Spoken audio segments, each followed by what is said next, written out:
सारे देश में अब आंदोलन खड़ा हो गया है और आंदोलन जब अपनी शिखर पे पहुंचा तो आपने देखा होगा कि कैसे सरकार ने अपने हथकंडे इस्तेमाल करके इस आंदोलन को तोड़ने का हर यत्न ही नहीं किया और इसको एक गहरी चोट पहुंचाई। दीप सिद्धू आरएसएस का खासुल खास आदमी है और एक लखा सिधाना उसके साथ मिला हुआ है।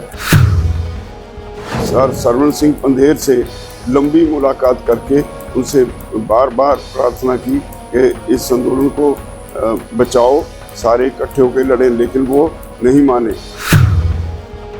रात को 10 बजे पुलिस के उच्च अधिकारी उनसे बात करके जाते हैं और सुबह उनको हमारे से पहले ही लाल किला की तरफ तोड़ देते हैं।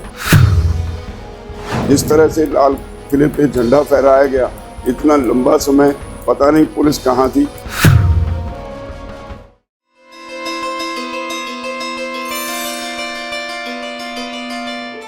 किसान भाइयों, केंद्र सरकार ने जो कानून पिछले जून महीने में ऑर्डिनेंस जारी करके बनाए, उसके खिलाफ सारे देश में अब आंदोलन खड़ा हो गया है।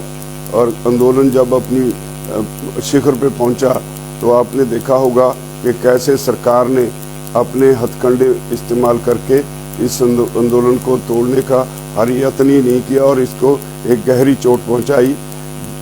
ये बात आपके समझने की है कि हमारे लिए एक बैरिकेड लगाया गया, जहाँ से आगे हम नहीं जा सकते थे, लेकिन सरकार हमसे 17 दिन बाद 13 दिसंबर को कुछ लोगों को दिल्ली की तरफ से लाके उन्हें बिठा दिया। उनको कोई बैरिकेड उनके सामने नहीं लगाया गया और उन लोगों के साथ ही ये सारी साजिश रची गई।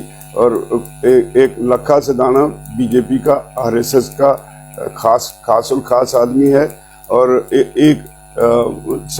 लखा सिधाना नहीं, दीप सिद्धू आरएसएस का खासुल खास आदमी है और एक लखा सिधाना उसके साथ मिला हुआ है। उन्होंने पंजाब किसान मजदूर संघर्ष कमेटी के नाम पे जो एक जथेबंदी बनी हुई है, उन लोगों से सांठ-गांठ करके इस सारे आंदोलन को गहरी चोट पहुंचाई है।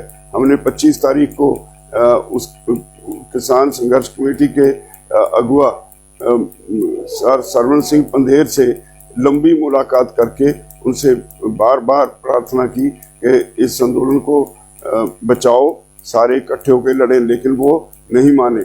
और रात को 10 बजे पुलिस के उच्च अधिकारी उनसे बात करके जाते हैं और सुबह उनको हमारे से पहले ही लाल किला की तरफ तोड़ देते हैं। जब हम अपने रूट पे चले तो हमारे लिए पुलिस सामने खड़ी होके रूट एक तरह से बंद कर दिया। हमारे बार बार कहने के बावजूद वो कहते रहे कि सीधे चले जाओ। लाल किले की तरफ पुलिस खुद भेजती रही। हर नाके पे यही हुआ और पुलिस सरकार एक्सपोज हुई। जिस तरह से लाल किले पे झंडा फहराया गया, इतना लंबा समय पता नहीं पुलिस कहाँ थी और पता नहीं आज जो बदनाम कर रहे हैं संघर्ष को, वो लोग कहाँ थे, कौन से लोग थे जिनसे उन्होंने ये झंडा फहराया और नेशनल फ्लैग की बेइज्जती की गई। हमें इसका बहुत खेद है।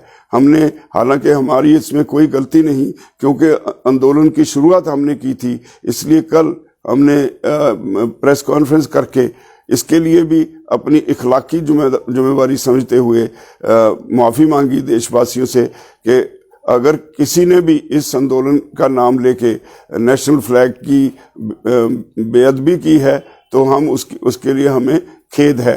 तो इसके अलावा तरह तरह की अफवाहें फैलाई जा रही हैं। किसान आंदोलन किसानों का है और किसानों के भविष्य की बात है और इसमें कुछ स्पीचेस हमारी, उसमें एक एक लाइन उठा के हरियाणा में हमारे भाइयों को भड़काया जा रहा है। मेरा कतई इसमें कोई ऐसी मंशा नहीं थी, क्योंकि मैंने 1978 से हरियाणा में यूनियन खड़ी करने के लिए सबसे पहले रिसालदार बलबीर सिंह, मास्टर केरी सिंह, मांगेराम मलिक जैसे जो किसान लीडर्स थे जो अब दुनिया में नहीं है, उनके साथ मैंने काम किया और हरियाणा में किसान संगठन खड़ा किया। और ये कैसे हो सकता है कि मैं हरियाणा के अपने ही भाइयों के खिलाफ कोई बात कहूं? मेरा ऐसा कोई कतई मंशा नहीं। हाँ, कई बार अपने बच्चों को समझाने के लिए कुछ कहना पड़ता है। इसका मतलब ये नहीं कि हम उनके खिलाफ हैं या हरियाणवी भाइयों के खिलाफ हैं। मैं फिर भी अगर किसी भाई को इससे दुख हुआ, उसके लिए मैं खेद प्रकट करता हूं, लेकिन मैं एक अपील करता हूं। ये आंदोलन बहुत तेजी से आगे बढ़ा है, आगे बढ़ रहा है, और ये इससे हमारी भविष्य की किस्मत जुड़ी हुई है। इसलिए मेरी निवेदन है, ये बातें सब भुला के, अगर आपको कष्ट हुआ उसकी क्षमा करके सभी दोबारा फिर इस आंदोलन में उसी जोशो खरोश से शामिल हों, जैसे पहले हरियाणा और पंजाब दोनों भाई इकट्ठे अलग अलग बॉर्डर्स पे बैठे थे।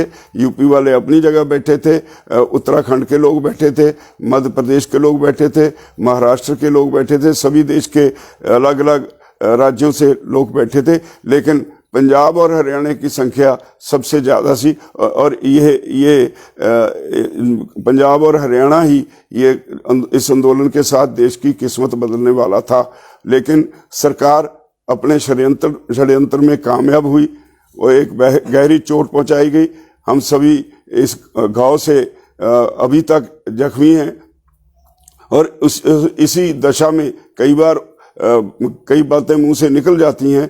मैं समझता हूं मेरे सारे भाई हैं हरियाणा वाले, वो मेरी इस बात को समझते हुए, मेरी इस स्थिति को समझते हुए दोबारा इस आंदोलन में गांव-गांव में प्रचार करके लोगों को इसमें और तेजी से, पहले से भी ज़्यादा जोर से इसमें शमूलियत करें, ताकि सरकार अपने षड्यंत्र में कामयाब ना हो सके। और अभी हमने 26 जनवरी के बाद एक पश्चाताप भी किया। आज हम सद्भावना यात्रा निकालने वाले हैं तिरंगे के सत्कार के लिए, सभी मिलके सिंघू बॉर्डर पे।